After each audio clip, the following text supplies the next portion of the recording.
मेरे भाई बहन जिन्होंने सीईटी का फॉर्म अप्लाई किया है, चाहे वो ग्रेजुएशन लेवल का हो या फिर 12th लेवल का, तो आज की वीडियो को आपको एंड तक वॉच करना है, क्योंकि दोस्तों लगभग ज्यादातर परसेंटेज राजस्थान जीके के आज के जो हैं दोनों में, ठीक है ना, ग्रेजुएशन लेवल के और दोस्तों आपके 12th लेवल के सीईटी का अगर आप एग्जाम देने वाले हैं तो उसमें राजस्थान जीके का मैक्सिमम परसेंटेज होने वाला है। अगर आप राजस्थान जीके के अंदर बेहतरीन स्कोर कर लेते हैं दोस्तों, सीईटी में आपका सिलेक्शन होने से कोई नहीं रोक सकता है। तो अगर आपने सीईटी का फॉर्म अप्लाई किया है तो आप सभी को क्लास को एंड तक वॉच करना है। बिना किसी देर के आज की क्लास को शुरू करते हैं राजस्थान जीके के बेहतरीन प्रश्नों के साथ। पहला क्वेश्चन आपकी स्क्रीन के सामने है, भारत का पहला परमाणु विस्फोट किस स्थान पर किया गया? आपको मालूम है दोस्तों, पटवारी 2011 में पूछा गया है और पटवारी का ग्रेजुएशन लेवल का आपका एग्जाम है सीईटी के अंतर्गत ही। तो कौन सा हो जाएगा करेक्ट आंसर? पोखरण, जैसलमेर, फलोदी, जोधपुर, कोलायत, बीकानेर या फिर बालातल, उदयपुर। सभी को करेक्ट आंसर देना है जो भी मेरे भाई बहन सीईटी की तैयारी कर रहे हैं। तो भारत का पहला परमाणु विस्फोट दोस्तों पोखरण जैसलमेर के अंदर किया गया था। आपसे पूछा जाएगा कब किया गया, तो दोस्तों 1974 को, ठीक है ना, 1974 को आपका भारत का पहला परमाणु विस्फोट पोखरण जैसलमेर के अंदर किया गया। चलिए बढ़ते हैं अगले प्रश्न की ओर।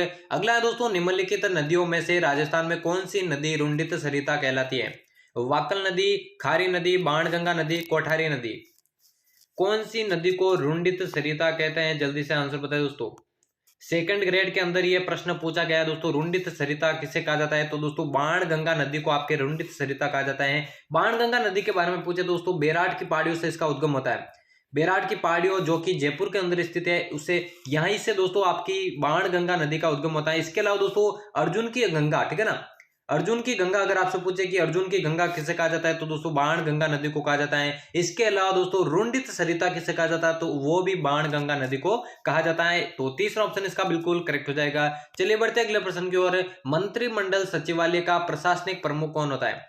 प्रशासनिक प्रमुख मंत्रिमंडल सचिवालय का मुख्य सचिव, मुख्यमंत्री का सचिव, विधि सचिव या फिर कार्मिक सचिव। करेक्ट आंसर बताए दोस्तों, क्या हो जाएगा इसका करेक्ट आंसर? सभी को आंसर देना दोस्तों। अगर आपने सीईटी का फॉर्म अप्लाई किया है और इसकी तैयारी कर रहे हैं तो ये मॉडल पेपर आपके लिए महत्वपूर्ण होने वाला है। मंत्रिमंडल सचिवालय का प्रशासनिक प्रमुख दोस्तों मुख्य सचिव होता है, ठीक है ना, पहला ऑप्शन इसका बिल्कुल करेक्ट हो जाएगा। अगला प्रश्न है दोस्तों, कौन सा युग्म असंगत है? कौन सा युग्म असंगत है आपको बताना है। चुंगी, तीर्थ, जैसलमेर, गोटिया, अंबा, बांसवाड़ा, चंद्रभागा मेला, अजमेर, विक्रमादित्य मेला, उदयपुर। असंगत कौन सा इनमें से आपको बताना है। करेक्ट आंसर बताइए क्या हो जाएगा। करेक्ट आंसर बताए दोस्तों। देखिए दोस्तों, चंद्रभागा का जो मेला है दोस्तों अजमेर के अंदर नहीं लगता है, वो कहां पर लगता है? झालावाड़ के अंदर। तो आपको मालूम चल गया दोस्तों कौन सा इनमें से असंगत है। तीसरा ऑप्शन, ठीक है ना, चंद्रभागा का मेला अजमेर के अंदर नहीं है बल्कि झालावाड़ के अंदर लगता है, इसलिए यही इसका करेक्ट आंसर होगा। चलिए बढ़ते अगले प्रश्न की ओर। राजस्थान में गेटोर की छतरिया किस राजवंश की है? गेटोर की छतरिया कौन से राजवंश की है? हाड़ा वंश, सिसोदिया वंश, परमार वंश या फिर कच्छवाहा राजवंश। कौन से वंश की जो है गेटोर की छतरिया है? जल्दी से बताइए।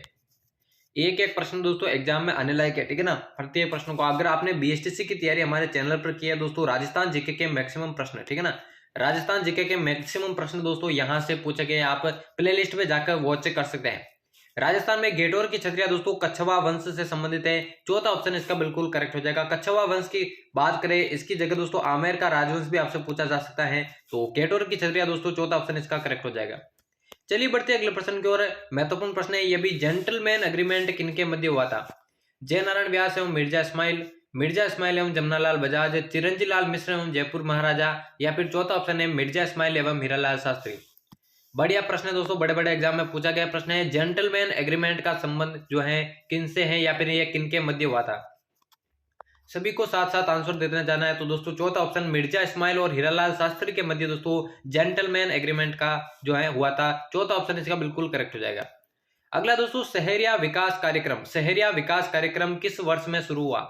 1978 से 89, 1989 से 80, 1977 से 78 या फिर 1980 से 82। कौन सा इसका करेक्ट आंसर होगा जल्दी से बताइए। शहरिया विकास कार्यक्रम किस वर्ष में शुरू हुआ था? 1978 से 79, 1979 से 80, 1977 से 78 या फिर 1980 से 82। 1977 से 78 के बीच दोस्तों शहरिया विकास कार्यक्रम शुरू हुआ था। तीसरा ऑप्शन इसका करेक्ट हो जाएगा। अगला देखिए, राजस्थान के किन दो स्थानों पर नागौरी बैलों का व्यापार होता है? मेड़ता नावा, परबतसर डीडवाना, मेड़ता परबतसर या फिर डीडवाना नावा। करेक्ट आंसर बताए दोस्तों क्या हो जाएगा। किन दो स्थानों पर नागौरी बैलों का व्यापार होता है? तो करेक्ट आंसर की बात करें मेड़ता और पर्वतसर इसका बिल्कुल करेक्ट आंसर हो जाएगा। चलिए बढ़ते हैं अगले प्रश्न की ओर। रानी सती का मंदिर कहां पर स्थित है? रानी सती का मंदिर कहां है? जयपुर, अलवर, दौसा या फिर झुंझुनू? करेक्ट आंसर बताइए। बहुत ही बढ़िया प्रश्न है। रानी सती के मंदिर की बात करें दोस्तों झुंझुनू के अंदर यह स्थित है। चौथा ऑप्शन इसका करेक्ट हो जाएगा। चलिए बढ़ते हैं अगले प्रश्न की ओर। राजस्थान में मिट्टी की मूर्तियां बनाने की हस्तकला का मुख्य केंद्र कहां स्थित है? अकोला, चित्तौड़गढ़, मोलेला, राजसमंद, सागारेर, जयपुर या फिर नाथद्वारा, राजसमंद? एक और बढ़िया प्रश्न इससे बनता है दोस्तों, मिट्टी की मूर्तियां बनाने के जो हस्तकला होती है उसे क्या कहा जाता है? तो उससे कहा जाता है दोस्तों टेराकोटा। ठीक है ना, आपसे पूछा जा सकता है टेराकोटा किसे कहा जाता है? तो मिट्टी की मूर्तियां बनाने की जो हस्तकला होती है उसे टेराकोटा कहा जाता है। और इसका जो प्रमुख केंद्र है दोस्तों मोलेला, राजसमंद के अंदर स्थित है। दूसरा ऑप्शन इसका करेक्ट हो जाएगा। चलिए बढ़ते अगले प्रश्न की ओर। राजस्थान के पूर्वी मैदानी भाग में वर्षा का वार्षिक औसत कितना है? 40 से 60 सेंटीमीटर, 50 से 80 सेंटीमीटर, 60 से 100 सेंटीमीटर या फिर 30 से 60 सेंटीमीटर?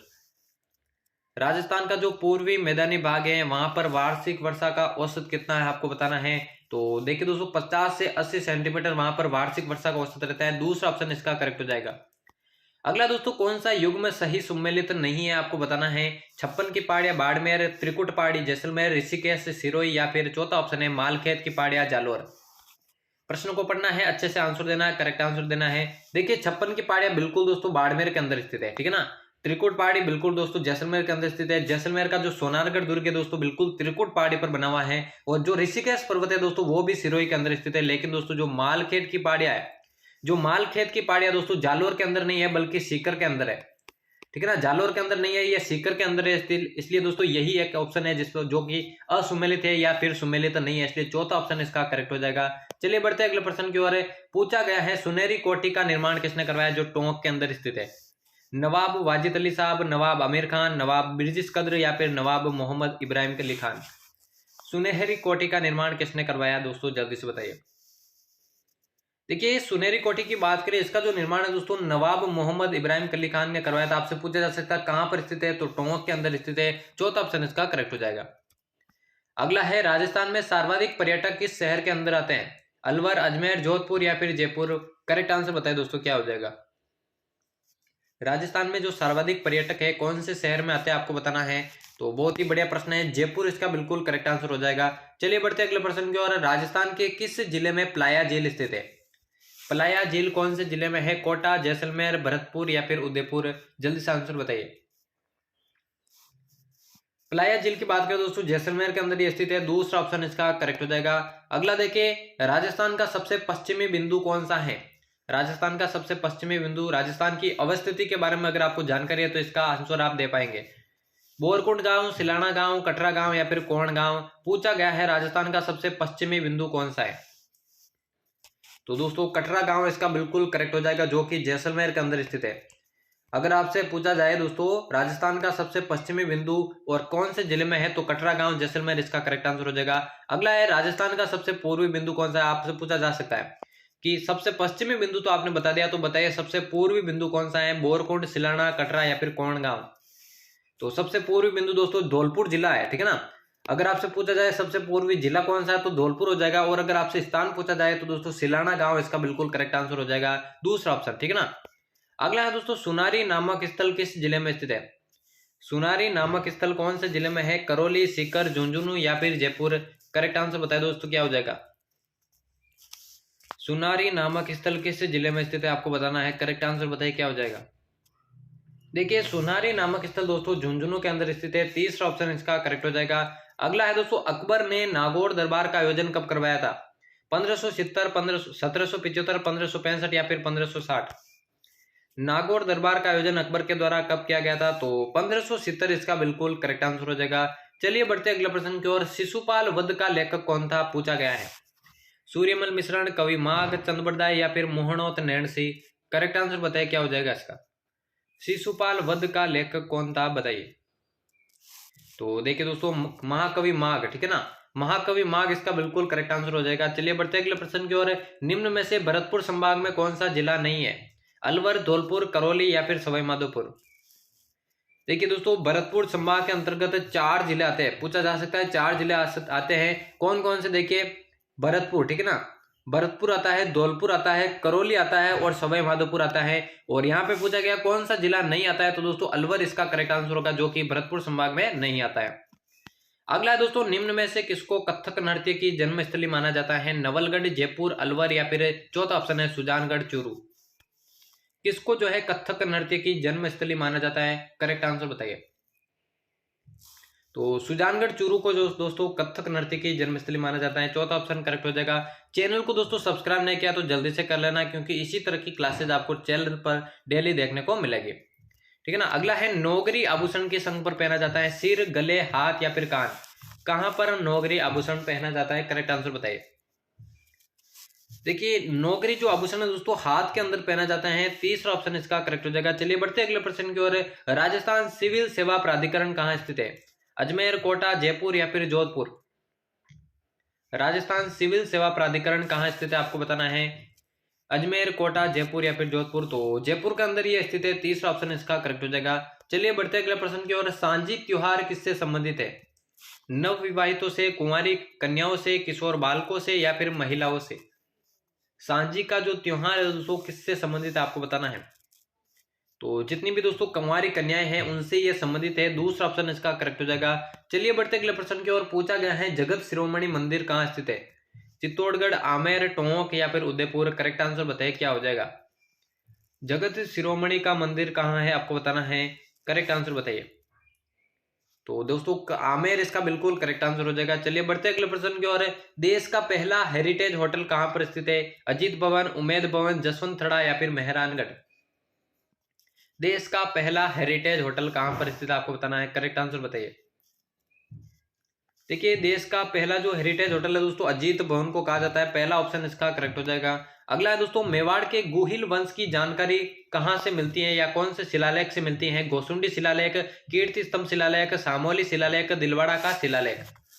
जल्दी से आंसर बताइए क्या हो जाएगा इसका करेक्ट आंसर। मेवाड़ के गुहिल वंश की जानकारी जो है कहां से मिलती है? करेक्ट आंसर की बात करें सामोली का शिलालेख इसका बिल्कुल करेक्ट आंसर हो जाएगा। अगला है दोस्तों, ग्राम पंचायत का सचिव कौन होता है? ग्राम पंचायत का सचिव कौन होता है? पटवारी, सरपंच, उप सरपंच या फिर ग्राम सेवक।